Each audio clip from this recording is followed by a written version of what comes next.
It's airing out. Oh, we're live. Hey, Benjamin.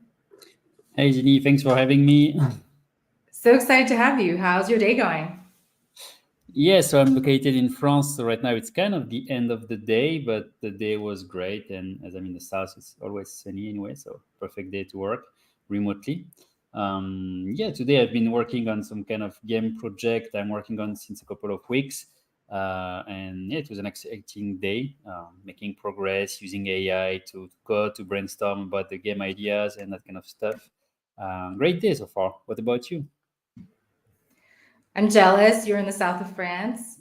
And I'm jealous that you debugged something. I just found a bug in part of my tech stack. So the journey will ensue now in debugging it.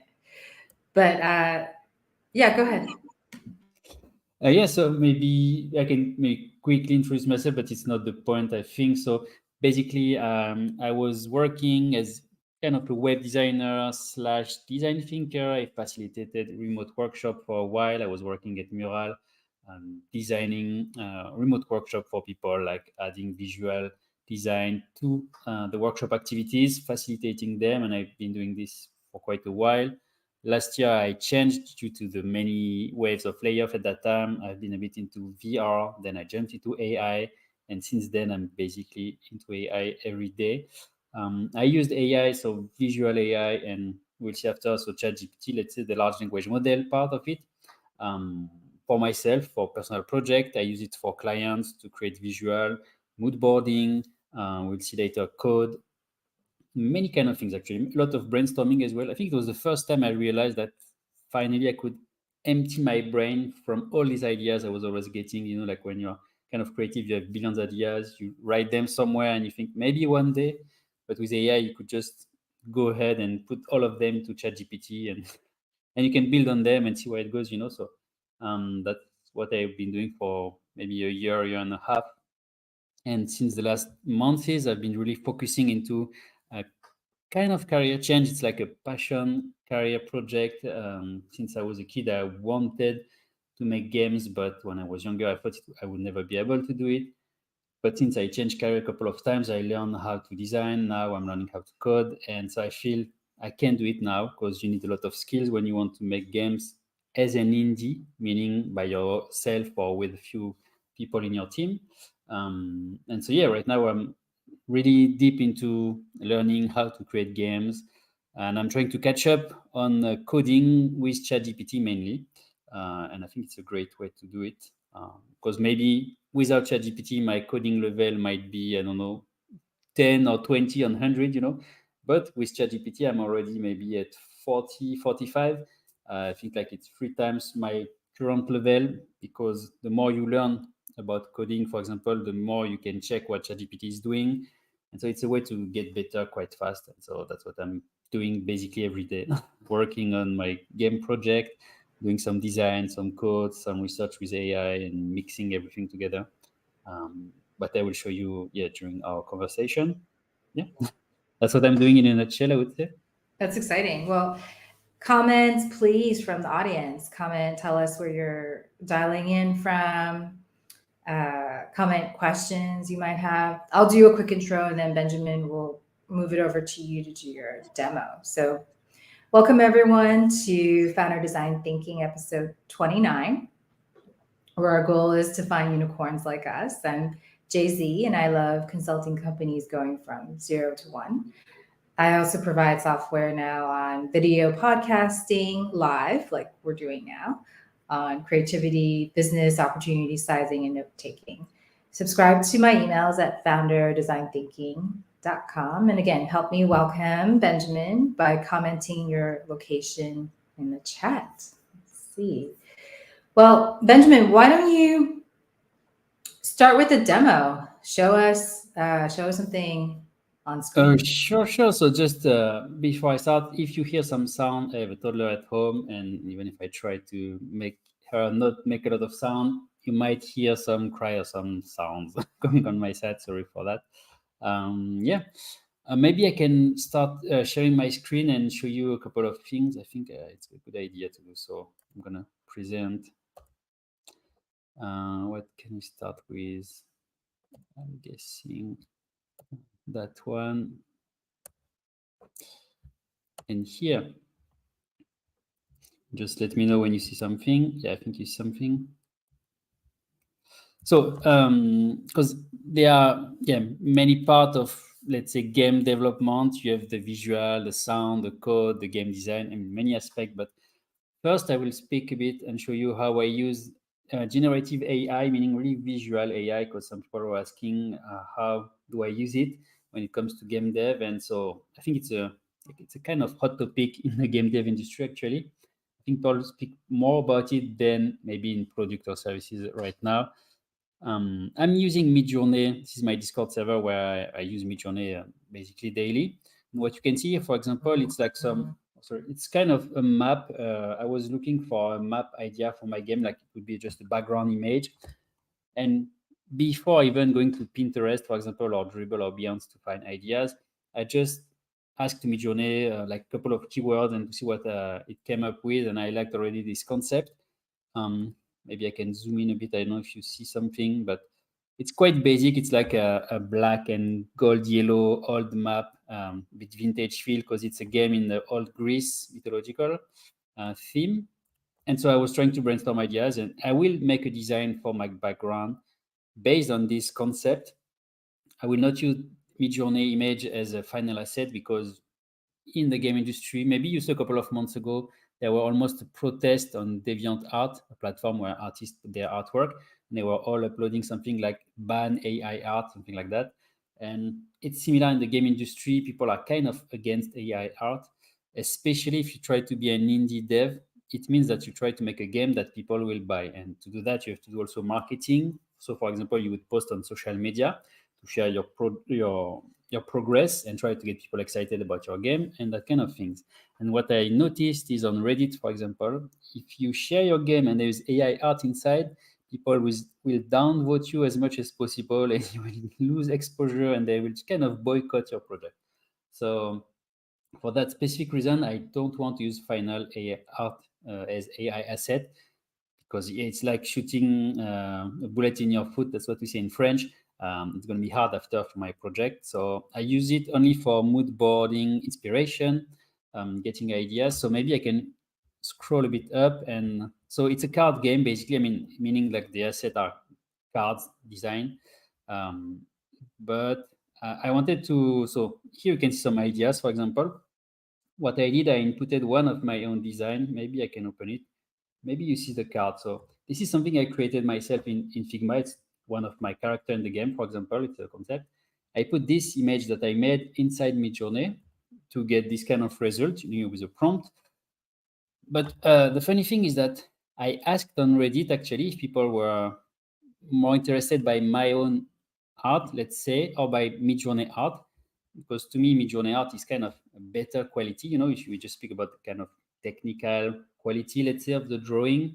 But when I ask people, most of them said they prefer my own art because it's not AI and because it feels less generic, meaning that the quality of AI art can be really good, but you can see that everywhere. All the bigger companies with artists working on that kind of games, they can do that kind of level.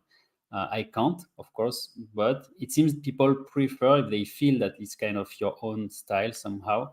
So that was interesting. I really thought that people would say like AI art is much better. You should try to work your art towards the AI art. But in the end, most of them said you should stick to your style, current style. We love it and it's different. So just on the side, I wanted to share that. Wait, that's really, let's double click into that. And, anyone in the audience, please comment your questions. I know we're going to talk on a podcast next month about the SAG strike in Hollywood. So are gamers unionized in SAG, and like why? I almost feel bad you're on this podcast because I don't want to get you canceled that you're talking about like AI game dev. No worries, because so this is the part for visual art, let's say. So gamers and game designers and developers are really against visual AI. But when it comes to coding, for example, with AI, they are much more reserved. I mean, they are less against it, if I can say, because it's been a couple of years already that we use some AI tools to improve our code. You had already some kind of help in the tools you use for coding for games, like suggesting new code or writing a line for you, like Yeah. something like IntelliSense, like you would have in Google, when you start a sentence and it finishes the sentence for you. You have that kind of tech already for coding since many years, so they are less against coding with AI. Even if sometimes some colleagues in the working in some game studio, they say we don't use AI for coding because even the AI for coding is trained on the code written by developers somewhere, and so they are afraid of maybe some. I'm not even sure there is a copyright issue when it's about code. I don't know, but some game development studio don't use it, but most of the people are kind of okay. So it's interesting. I think for me it's kind of similar to AI art. I don't see why it's different, but for people it's different. So yeah, I focus on using AI for coding, let's say, and for brainstorming and coming up with game design concept and that kind of things. But Midjourney is really just for mood boarding, let's say. It's already great, because you can find inspiration, you can get color palette, visual styles, and explore different things like that. So I think it's already amazing. Just don't use it for your final asset, and that's probably what you will discover when it comes to the cinema industry, the movie industry. I think it's going to be probably similar. The artists are going to be much more against, probably. I'm not sure why in product we didn't see something similar. Actually, I never saw like an illustrator saying I'm against AI art for product. I don't know. I never saw for an illustration on a website, for example.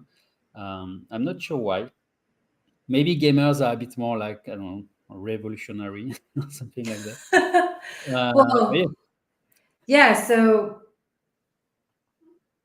in Discord, I'm using Pika, which is a video generation. Like Midjourney is just still images, and so on Pika, the data set is very game CGI focused. It's like very colorful and very like animated, and so I think illustrators aren't threatened because the data set doesn't cater to them. So I was actually curious, this gold image, how did you generate that? Because when I try to generate something with a prompt that's like sketch, illustration, pencil drawing, pen drawing, I never get this result. This one, I think it was really straightforward. I wrote, I think you can see the prompt. Probably it's a very basic prompt. I mean, old map, pirate map style, ancient Greek mythological map of Greece with mountains and villages, black and gold, sketch doodle. So yeah, there's a lot of keywords, but Sketch doodle. yeah, at the end, it's a short prompt still. Usually I go towards short prompt, and then I just try to add one or two keywords. Sometimes you find a great prompt online, but there's like 30 lines for it, and it's almost impossible to reuse it later for something else. So I usually try to have few words and then add a bit more. But this one, I don't know, I felt like it's kind of straightforward. I think I have a variation of it. Where is it? I have one. This one is a bit different, like flat design vector art. I put at the beginning instead of sketch doodle. But yeah, they are all more or less similar, I would say, and some variation about the design. But yeah, I'll try that. Vector art, sketch doodle as prompts. Thank you. yeah, these are keywords. I think they work well in all other tools. Flat design, vector art, sketch doodle, that kind of keywords work really well. Yeah. I do more AI illustration than pictures. So if you have questions, I can just give you keywords prompt or that kind of things for sure. But yeah, as I use Midjourney since I think last summer, I kind of found a lot of keywords that works for the style I'm looking for. So I just use them again and again after. When I want to make some icon, logo, or illustration for a website, I use similar keywords and just change, the descriptive word. Like it's not a Greek map; it's something else. But yeah, yeah. For Okay. example, that one, I mean, I like the art. I can work on something mimicking a bit that style, of course. More simple, more clean as well, because it's AI, so there's always some kind of noise and weird thing going on. But yeah. Yeah, afterwards, maybe you can comment some of the prompts in the LinkedIn post, because the algo for ranking LinkedIn is prioritizing comments. So, want to get everyone's questions in comment form. If you're listening out there, let us know. But let's switch. So let's talk about product management, like that early discovery, 0 to 1 product market fit. How are you using AI to figure out which game to make? Like I use tons of it. So go ahead. Great question. So there's just one thing, and you might have noticed, and it's changing right now. ChatGPT was trained until like late 2021, but now it's giving back access to internet, not yet to everyone, but it's going to be to everyone. What I am saying that is the game industry, I mean, it's changing quite fast, but let's say there is a trending game 5 years ago, it might still be trending now, because if it's a huge hit, it's trending for 5 or 10 years, for example. So if you try to go to that kind of games and mimicking them, doing something similar or in same genre, it might work well. But if you try to get the latest trend, of course, ChatGPT couldn't help you because it stopped at 2021. But in terms of video game genre, 2021 is not so old, so you could even do it before. What I do is it's not only ChatGPT, but I do some market research, like on the big platforms like Steam, for example. What are the trending games? What are these genre and that kind of things? And then I ask ChatGPT, okay, I spotted this game, that game, or this genre, that genre. I feed him a bit of information. And then I start to say, okay, what kind of game could I do in that genre, but maybe a smaller scope, or maybe focusing on that kind of game loop, that gameplay mechanic, for example, and try to make something smaller. Because as indeed, the first rule is try to make something smaller, especially at the beginning. But so yeah, I go from that. It's a big game that is popular, and then you try to get something smaller from it. So I start brainstorming with ChatGPT, I would say like that. Once I found a genre that seems popular, I try to get ideas of something simpler that I could do. I always need to keep in mind my, let's say, coding skill that is still a bit low, even using ChatGPT, because if I try to go something too big, I might just never finish. And so I'm just wasting time. So that's something I keep in mind. But yeah, that's how I brainstorm ideas for making a game with ChatGPT, I would say. Sometimes I ask it to list like maybe, I don't know, 10 to 15 a popular game mechanic, and then can you combine it, or this genre plus that genre, can you find creative ideas to combine them to come with something a bit different? It's always hard to get innovative ideas from ChatGPT, as you probably know, because usually it's something that is known somewhere already. It's not out of the void, something that doesn't exist. But this knowledge that he will give you, maybe you didn't know, so for you it's still innovative, let's say. And so that's how I use it to get, let's say, new ideas for game. That's really the first part. And then when I get an idea, of course, my goal should be to make a quick prototype quite fast, to get people to test it, to get feedback, to see if they're interested or not in what I created. So it's really like following, let's say, the design thinking steps. You need people who are interested by this genre. You need to find what they like, what they don't like, brainstorm ideas, select some of them, reduce, build a prototype, test on players, and get feedback and iterate from there. And one rule, I think it's the same anyway for product or service, but if people don't really like it, it's not adding new feature that will help you. You should just pick a new idea, for example. Especially for games, it's not a tool to help them work. It's something that they do outside of work to have fun. So if it's not fun, they will just not play it. So even if you try to, no, they will not play. So it's really important to test early and to see what people think about your game, and just change quite fast if they don't like it, for example. Can you show us like any of these tests? Are you just testing plot? Or are you testing like graphics? Sure. I think I can even let me see if I can pull out Reddit, because I often actually post on Reddit just to get some feedback. Maybe I can share that, because this is something I do early in the process. Let me just find my saved post. I think it's here, and then sorry, I just take a couple of minutes. Profile, hot top, saved. Okay, it's here. So let me share. We are here. Present. Present.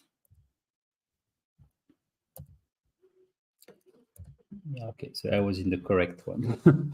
Let me know when you see something. So this is my Reddit account, and I saved some posts about the game I'm working on, for example. So where does it start? I think it starts here. So I post different kind of posts on different kind of subreddit to try to get eyeball and get early feedback. For example, this is just like I call it visual mood feedback. I wanted to know if people prefer the top design versus the bottom design. Got 5,000-6,000 views and some message, and so it could help me to see, okay, people like more that one or this one. For example, I was assuming that they prefer the bottom one, but in the end most of people prefer the first one with some changes. So that's what I picked for the visual style. I have another one. Where is it? Yeah, I think that one where I was asking, that's what I was saying, do you prefer the normal my design or the AI design? And this one got 36,000 views. Actually, it was quite popular, I think. Just gathering feedback from people, and it was really interesting. That's the kind of thing I do to get feedback early, because unless if you work on a big project, you might have a Discord and you have people excited and you ask them every day to try your new version of the game. I mean, your demo, let's say, and you get feedback. But as you are indie alone, no one's know you. You have to find other ways to get feedback. So of course, you could ask your family and your friends, and it's great. But it's always better to ask people who don't know you, so you get more honest feedback, let's say. So Reddit is a great place when it comes to game dev. So that's what I'm using a lot. Maybe I can. So you're saying 36,000 views is not popular? No, it's quite. I mean, it's quite popular. I mean, at least for me on Reddit, because Reddit is a bit different when it comes to popular things. You don't get like many followers that will bring you more view. For example, it's either people like your post, kind of are interested or not. The more they are interested, the more your post will get views. But yeah, Reddit is a bit tricky. That's why I try a lot of different posts on different subreddit, and sometimes I have like, I don't know, 10 views. Sometimes it's like 10,000. So you never know, but it's very good way to practice creating content on Reddit. And also people are usually giving more honest feedback on Reddit than on LinkedIn, for example. On LinkedIn, everyone is kind of nice most of the time, which is great, but to get really honest feedback about what you are doing, which is very valuable, Reddit is a great place. But people will also be really rude if they don't like. Say, I People don't are like it. very honest on Reddit. So the Reddit ranking algorithm, is it prioritizing for views? Because I know for LinkedIn it's comments, right? And for Facebook it's something else. But for Reddit, So what I is think it? Yeah, I think on Reddit you have the upvote, downvote. That's the first thing you can do. Mhm. It's almost like a like and not like. But this is probably one of the most important thing. There's this and the comment, which will give you views after. But I think the most important is if early people are upvoting and are commenting, it's a good sign. For example, I think the first 3 days I was maybe at 10,000 view, and then it started to have less comment, but still the view went up after that, even if there was less and less comment. So I think probably upvote and the comment from people, it's really important. There are probably even more things because on each subreddit you have some moderator, people who can say like, I don't like your post, you are removed from there, I ban you for 1 month from this subreddit. So it's kind of harder. It's a bit like the forum the old way, but I think the value, what you can get from it is really high as well. Um, Especially for indie devs. So yeah, that's what I'm doing a lot. And I start sharing some early prototype on Reddit after when I can. But this is also a tricky one because they might say you are using us to try to sell your game, which on one hand is true, but on the other hand, you have to do it like in a subtle way. Otherwise, they will also kick you out. So it's this kind of complicated balance. But anyway, it's part of the game. So soon I will share a build of my, let's say, prototype and see what people think about it. And if they don't like, I will make change, and I will try maybe even to recruit some user test. That would be ideal to have a live call with them to see how they are playing the game and get that feedback from user test. Yeah, it's really, Yeah, yeah.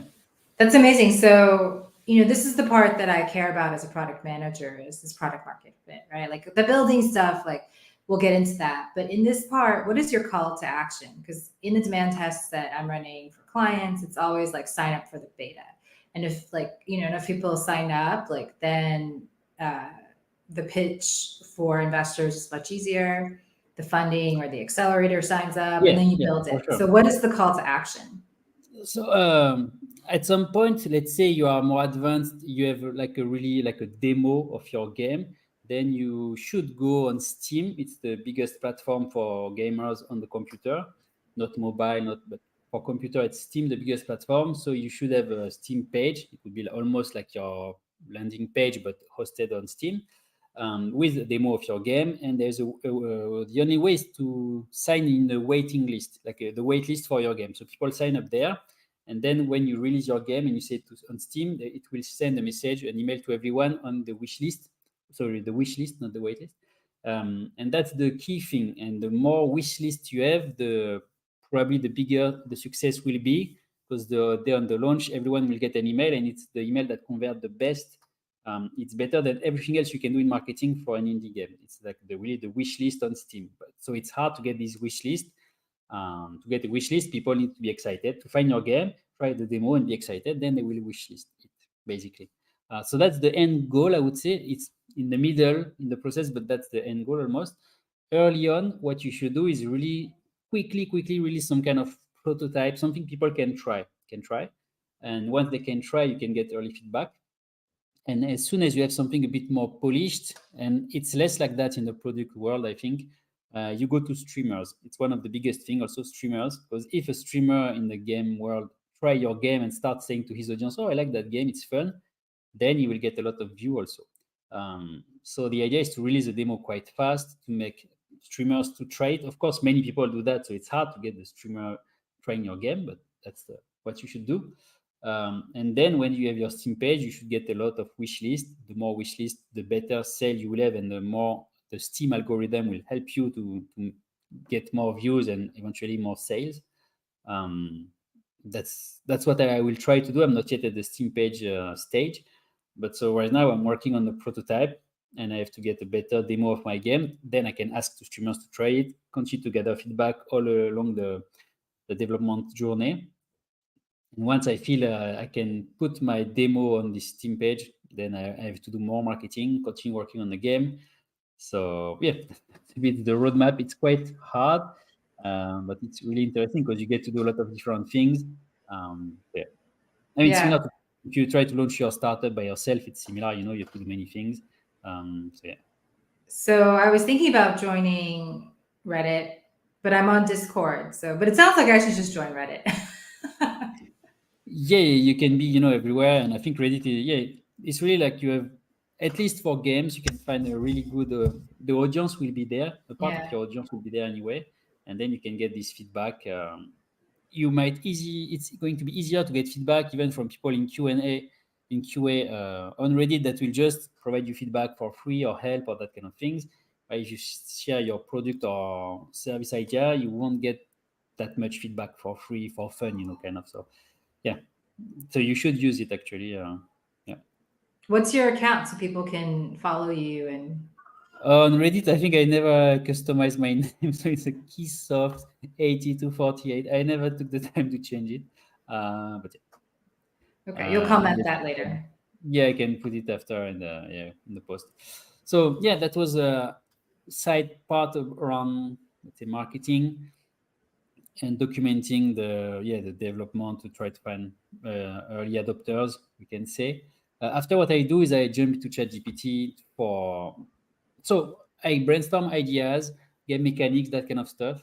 And then I think I have an example so you can understand a bit how it works when it's really about coding with ChatGPT. So it's not exactly no code, because no code, normally you just click a couple of buttons and it do something for you. You don't have to write a line of code. In ChatGPT, the first thing is it will give you code that you have to copy paste in the tool you use for writing code. This is not really coding to copy paste, of course, but it involves direct contact with the code. And so you need to know a bit about what is written, because if at some point something is not working, what do? Oh, I put some code, it says it will do this, but it doesn't do that. What can I do? So you need a bit of knowledge still. Of course, you could ask ChatGPT, okay, this code is not working. You copy paste back the code. Why? And maybe it will give you a solution, but maybe the solution is somewhere you don't know it's there already, because we don't know what we don't know. So sometimes it's tricky. Um, But yeah, but let's not go that far for the moment. So just you can understand, let's say I'm working on a game, not the card game I showed you, but let's say you want to make an FPS, meaning like a first person shooter. So you have an idea and you say to ChatGPT, I'm making a game and I want the player to be able to shoot on an enemy, just that, because that's what you do in a first person shooter. And you would say, how can you make this happen? Because if you don't know about code, you will speak like that to ChatGPT. How can I make my player shoot an enemy?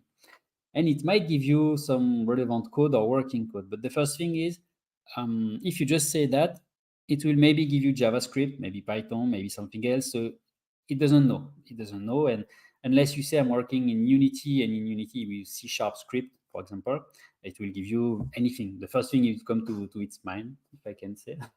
So if I wanted to say that to ChatGPT and I want it to be useful, I should say something like, if the player click on the left mouse button when it's aiming towards an enemy on the screen, you should create a bullet from that point and move towards this enemy object at that speed. And when it collides with this enemy, you should apply that damage to the health of this object.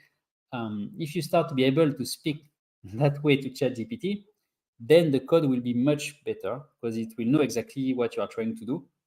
Because maybe there is 20 different ways to code the dynamic of a bullet going somewhere. So if you try to be precise, it works better. Of course, I would also add I'm using Unity and I want C# script, the programming language in Unity. So that's where I really try to be now, being able to explain in detail the coding mechanics I'm expecting from ChatGPT, so that after I can really control more what's happening. And then I can say, okay, this block of code is doing this, that block of code is doing that.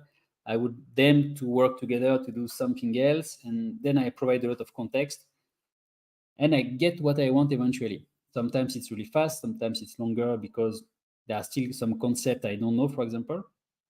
But that's where I'm trying to be. And so I think it's called like natural programming language or something like that. At least once I found this expression, it's like almost writing code, but with just plain English. But that's, I think, the best way to use ChatGPT to code for the month. Of course, after, if you can code, you just write in code to ChatGPT and you say, can you improve, can you do this and that to my code? But if you don't know how to code, if you can at least try to be as specific, as precise as possible. And it's a bit complicated because the first time you don't think like that. When you are clicking on a button on a website, you don't think about everything happening, for example. I mean, if you are just a user. Can you show That's us? yeah. Can you show us?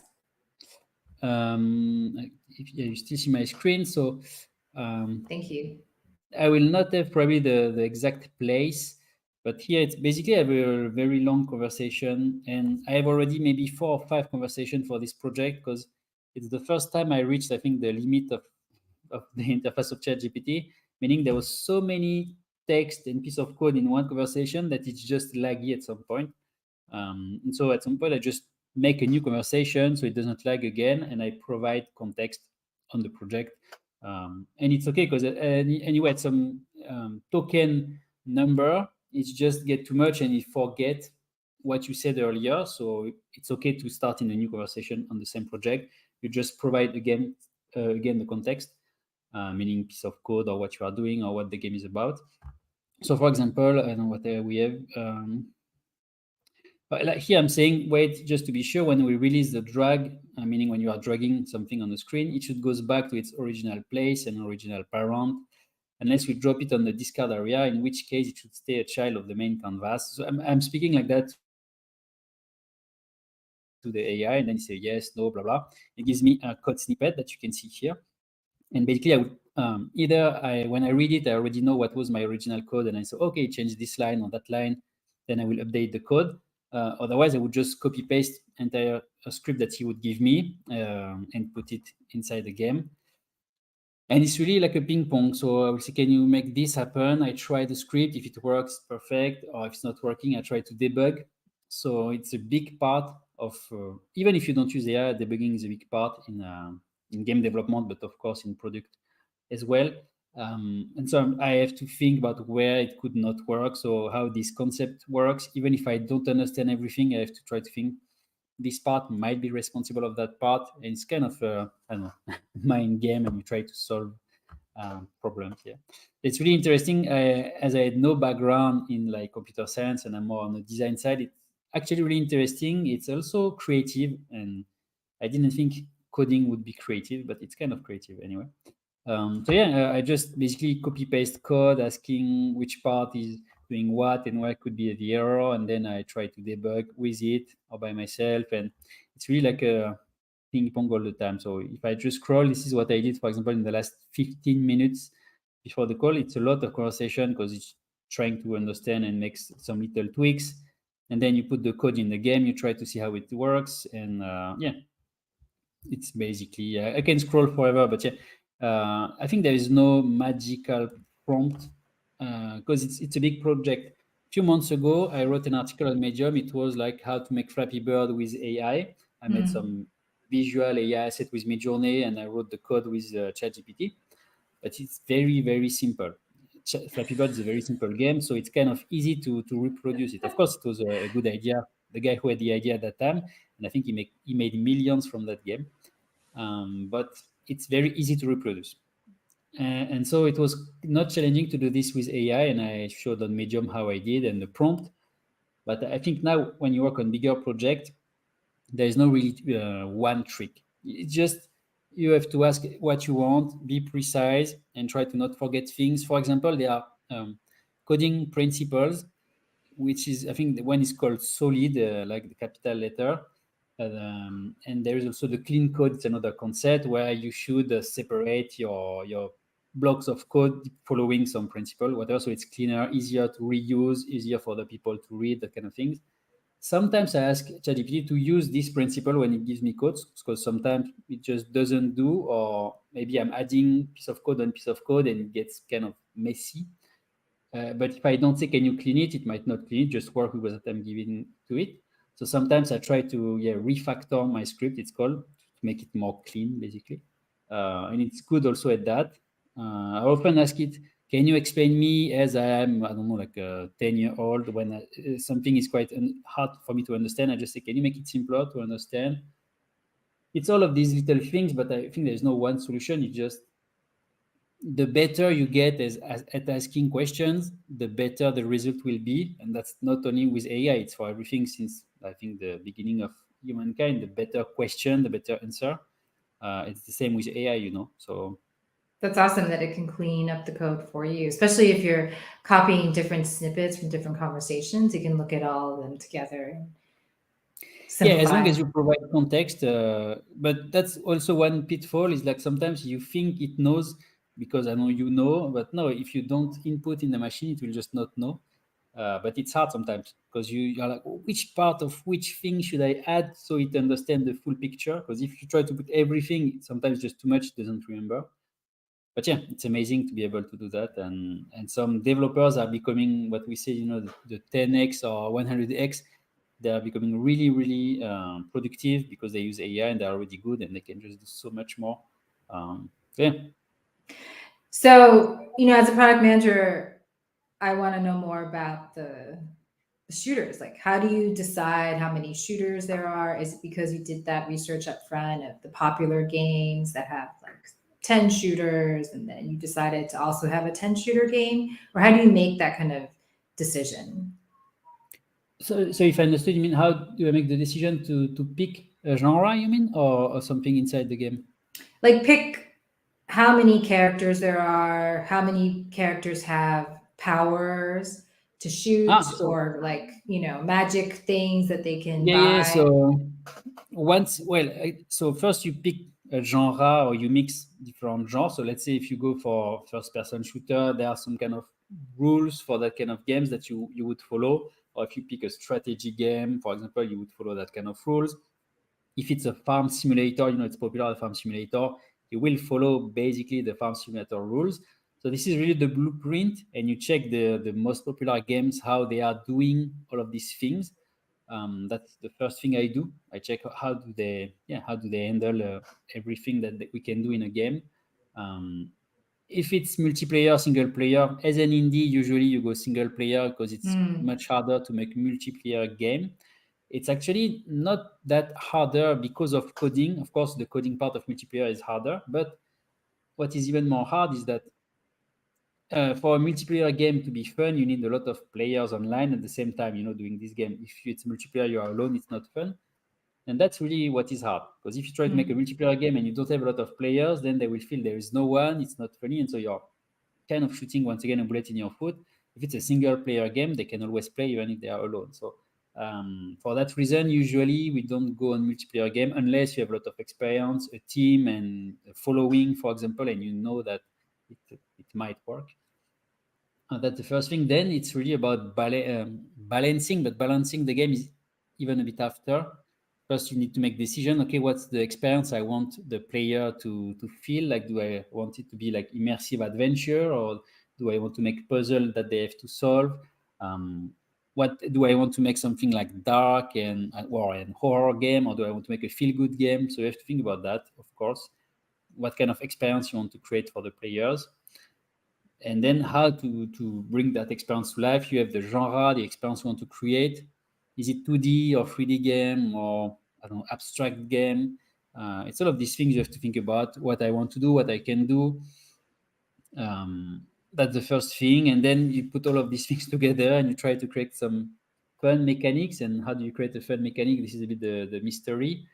Usually you check what works in other games. Oh, people like that mechanic. I don't like in this game when you grow your carrot or your lettuce and you click on this and you do that activity and you get some gold. People like it usually, so I will try to reproduce that, for example. Or you need to provide a lot of feedback to the player, meaning sound effect, visual effect, that kind of thing, so that they feel they are acting in this world that you create for them. But similar for the website and product, you want to have a button with a nice little micro animation, blah blah blah, these kind of things. Because I don't know.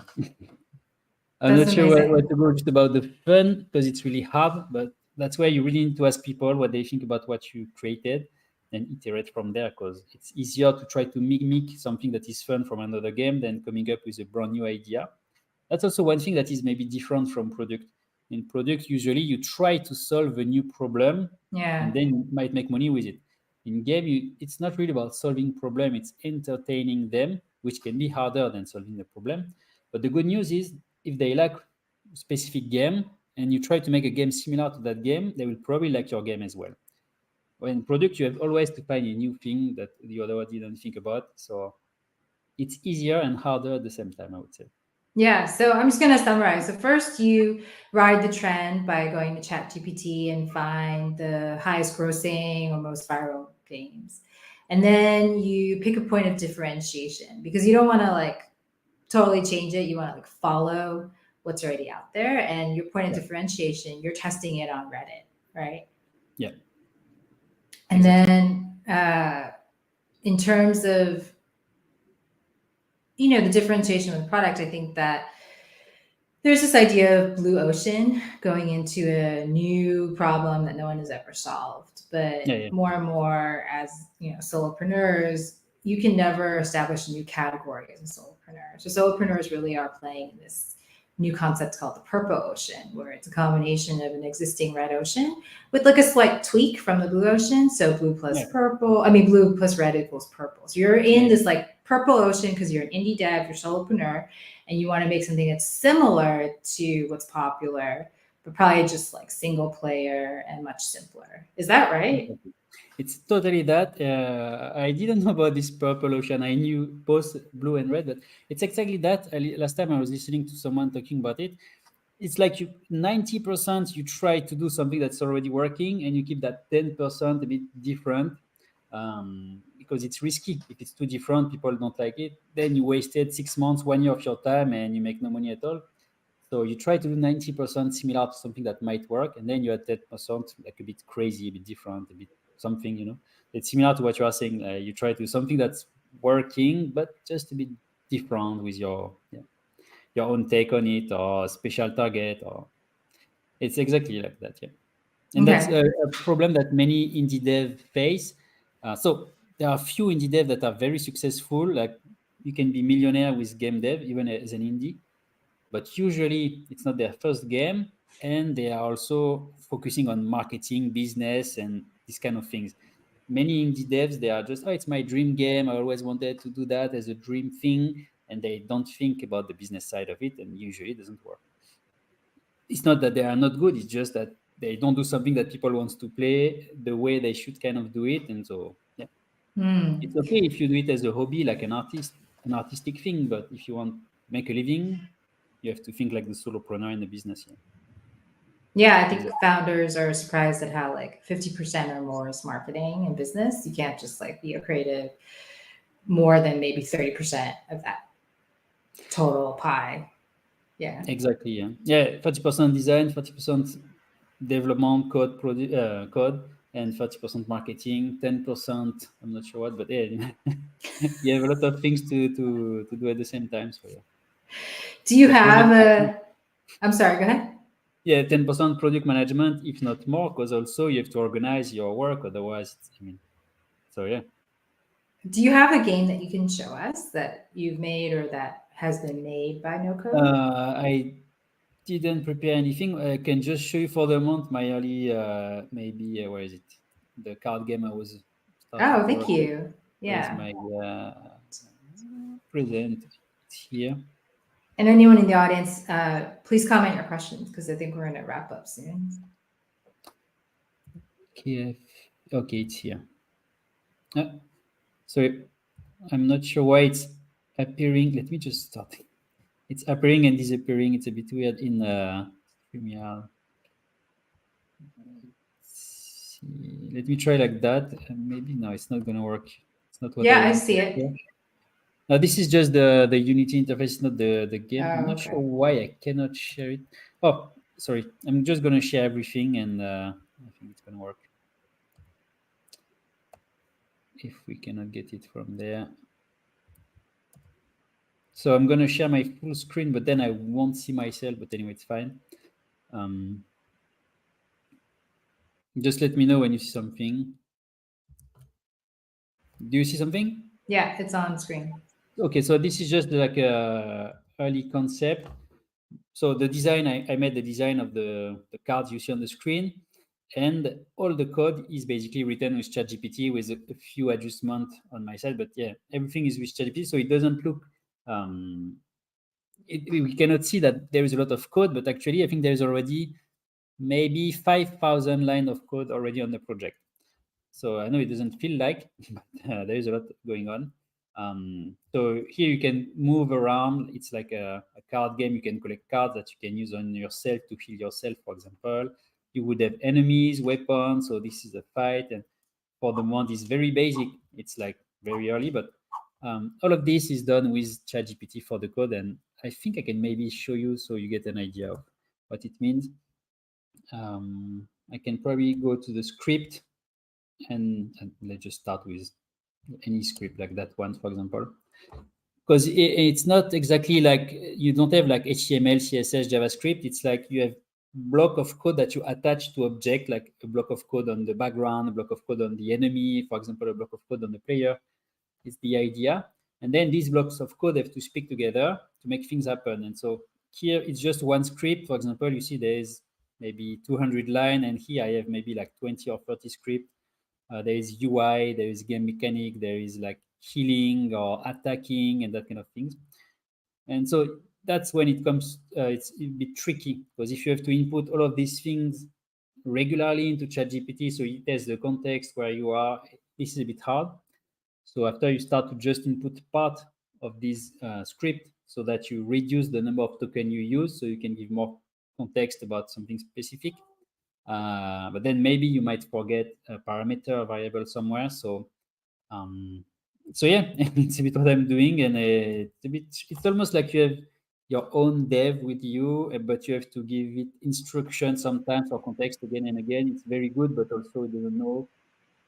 I think soon Unity and other platform will add directly the AI inside their tool, and that will be a Yeah. game changer because the thing all the time will know this block of code, that block of code, what is doing what. This is going to be crazy. Some people are already working on prompt to video game, actually. Mhm. For the moment, it's not really there yet, but it's coming. Like we have prompt to website now. Soon we have prompt to product. we will have prompt to video game. There's already a lot of templates. Actually, there's maybe a template for Tetris, a template for Candy Crush, let's say. Then use this kind of templates. You can generate AI asset or just stock asset that you connect with your AI generator. And then you can basically generate video game with a prompt as long as it's in the database or yeah. So that's where it's going. So I'm using it like almost DIY, like a bit by hand for the visual, for the code, for brainstorming. But some people are merging everything together already and are working on prompt to video game. So everyone will be able to make a game at that point. Doesn't mean that everyone will be successful, of course, because it's hard. And the more there will be games, the harder it will be. But also some people who are limited by their coding skills, now they will be able to make games. And yeah, if they follow after the business rules, user research, user testing, and that kind of things, they might be successful. So I think it's going to be really exciting what's coming. But yeah. In your game, how do you win? Like, how do you move to a new slot? And then, like, what do you have to do to win? So I will create actually. There will be a bit of lore, like your village was attacked by demon, and you have to defeat the, let's say, the demon king or something like that. And you will have a couple of levels where you have to go basically from point A to point B. You will have choices to make, like do I go that path or this path? Here might be harder with stronger enemies. Here might be easier but longer. There are random items and spells and cards. For the moment, there is no card almost, but there will be a lot of cards. Then you can combine them. People like that when you have a lot of randomly generated content, basically. Because if you're a AAA, a big video game, you can hire a lot of people to create a lot of content and add depth to the game. If you are a solo, it's better to use randomly generated a bit. Not too much, but enough so that there is a lot of replayability and different things happening. So I'm working on that. And after, I will try to offer a lot of different cards choice so people can try to combine them in different ways to be more powerful, basically. And then to just beat enemies and do the quest of the game. So that's a bit what I'm trying to do. There are some famous games that are using this kind of card game deck building mechanism. So that's what I'm trying to mimic. I'm playing these games now to see how it works, how they solve this problem or that problem, that kind of things. And so, yeah, I hope that when I will have all of this in place, I will have my demo and people can try and say, okay, this part is fun, that part is not fun. Maybe you can work on this, maybe work on that. But for the moment, it's way too early. Like, of course, it's not really fun to have one enemy, one item. But I need the architecture, because once I get it good, it's easier to create more cards and more stats, sorry, to the cards, and work on the balance. But for the moment, I need the coding structure done. So after I can work on the rest. So I'm working on that structure for the moment. Like, So people have to get to the end, and they have to go through all the like monsters and blockers and get to the end. That's how you win the game. yeah, that's the idea basically. Exactly. Going on an adventure, you fight monsters, you discover items, you loot treasure. Yeah, there's a big genre. It's called roguelike, and basically, what I have to also do is that if you die, you must start again from the beginning. So you lose everything, you just start again. It's a genre that people like, so you can play again and again. Or sometimes, if you finish, you can start again with better stats, so it's a bit easier. When you die, you get better stats, so it's a bit easier. So you can replay actually. Usually it's hard, but you replay the game to try to beat the game. People like that kind of things. And the deck building, it's really about you have cards and you have to think about how strategically you will use them. This one first, maybe this one plus that one have a combo. If I use this one, I cannot do that after. They like to think about the combination of the cards to try to do the best during a fight. But there is a lot of example already. There's Magic the Gathering, maybe Hearthstone, many popular games that are using these mechanics. So I can always try to refer to them, how they do this, how they do that. And it's not easy, but at least you have a model that you can reference to and work from there. Yeah. Yeah, I mean, I always want clients to have multiple income streams. So I would love it if you made education on how other people can make a game. I'd love if you sold this card template, so other people can build on top of it. But I think as we end the podcast, like, what help can viewers give you? Can they help test your beta, sign up for your wish list? Like, what's the Yeah, I thing? think for the moment I don't have this wish list as I was saying, but if you can connect with me, mainly on LinkedIn or on Reddit if you find, and once I have something playable, I will share on LinkedIn as well. I know it's not probably the best place to find playtester for a game, but I will do it anyway. That's the place you can follow me, and then I will share my Steam page once it's live, and you can wish list if you want, if you like that kind of games. Once again, it's still early, but that's what I'm working on and aiming. I hope maybe in March or April, I will have maybe the V1 or V0.9 ready, something like that. Yeah. Okay. Well, I think that's it. Thank you so much. Thanks a lot for having me. It was really a pleasure to talk with you. And yeah, I think AI is going to be a huge thing also in the game industry. And yeah, happy if someone wants to speak about AI in game, just reach out on LinkedIn, I would say. Yeah, and for me, subscribe to my email list. I think the next podcast is about game design again. So I have some people who are starting a consultancy on game design. I think they worked at Candy Crush together. So if you want that, I'll definitely put you in touch, regardless of all of that. So everyone, thank you so much. Huh? Sounds exciting, yeah. Game design and Candy Crush, yeah. And if you're all watching this in a replay, still appreciate your comments and questions. You can contact Benjamin directly or comment a question in the event and he'll get back to you there as well. So Benjamin, stay on the stream, but I'm gonna close off the live part. All right. Thank you. Thanks everyone.